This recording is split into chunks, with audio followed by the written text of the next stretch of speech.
हमारे साथ में बातचीत करने के लिए पूर्णिया से सांसद पप्पू यादव जी हैं। सर, आज संसद में ऑपरेशन सिंदूर को लेकर चर्चा होनी है, क्या कहेंगे इस मुद्दे को लेकर? अच्छा, ये तो पूरा देश जानना चाहते हैं और हमारे नेता राहुल गांधी जी देश के आवाज़ हैं।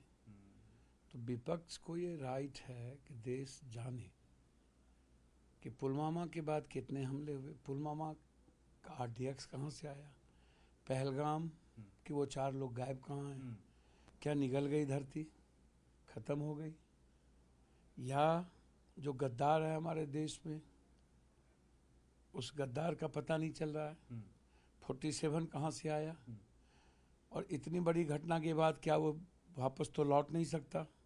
तो 56 इंच का सीना जो 4 आदमी नहीं ढूंढ सकता, देश तो सुरक्षित हाथों में नहीं है। 4 आदमी को नहीं ढूंढने वाला व्यक्ति और 11 साल में तय 24 बार हमले, ना तो देश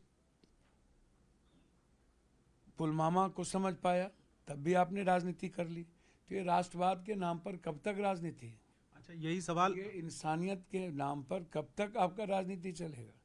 शौर्य और पराक्रम से भरा हमारी सेना का इस्तेमाल आप कब तक अपनी सियासत के लिए कीजिएगा? कब तक उनके स्वाभिमान और सम्मान पर ट्रंप जैसे और अलग देश हमारे भीतर आकर के हमारी दैनिक जीवन में इंटरफेरेंस करेगी?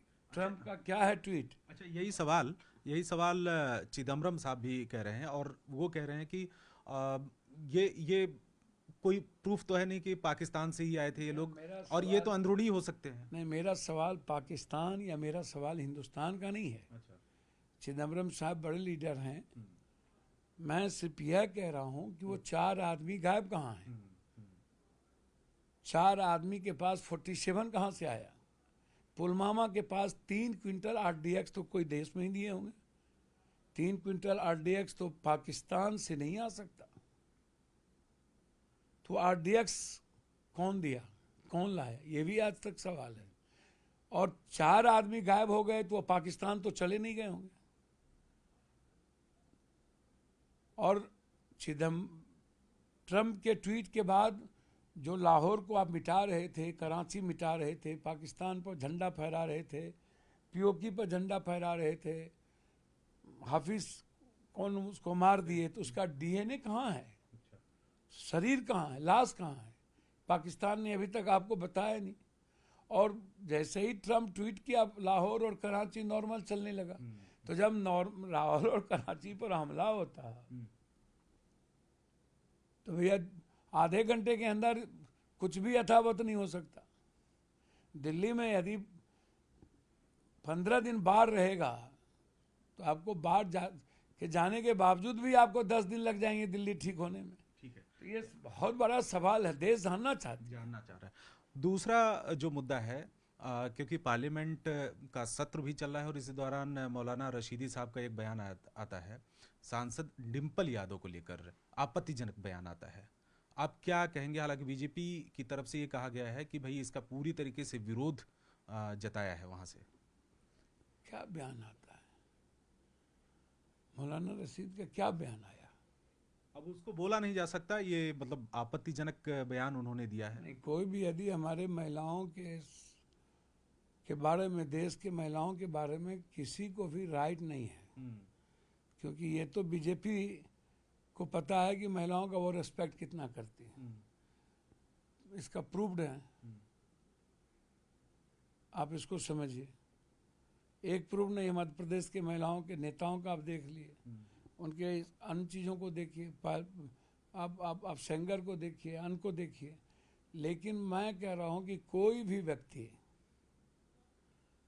हमारे देश की संस्कृति से, सभ्यता से ऊपर नहीं है। डिम्पल जी इस देश की बेटी हैं, या कोई भी बेटी इस देश की बेटी है।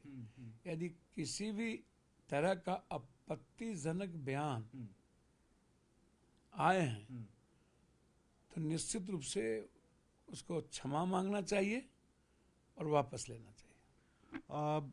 ऑपरेशन सिंदूर और डिम्पल यादव के अलावा कुछ और भी मुद्दे हैं, क्योंकि पार्लियामेंट का सेशन भी चल रहा है और उधर में बिहार का इलेक्शन पूरी तरीके से अपने चरम पर है पॉलिटिक्स।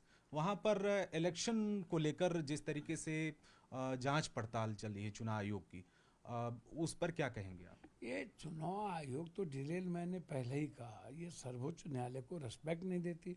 आज सर्वोच्च न्यायालय का वर्डिक्ट आना या उस पर बहस होना, उसके पहले वो उनको इतनी हड़बड़ गड़बड़ कनपट्टी में सिंदूर बिहार वाली बात जो है, और दाल में काला दिखता है कि किस चीज़ के लिए इतना बाप बाप कर रहे हैं। जब आप 16 सालों से डबल इंजन की सरकार थी, 11 साल से देश में प्राइम मिनिस्टर हैं, और 1 साल पहले जो वोटर लिस्ट का मूल्यांकन हुआ, जिसके बाद आपने वोटर लिस्ट बनाया, तब आपको 22 लाख मर गए इसका पता नहीं था।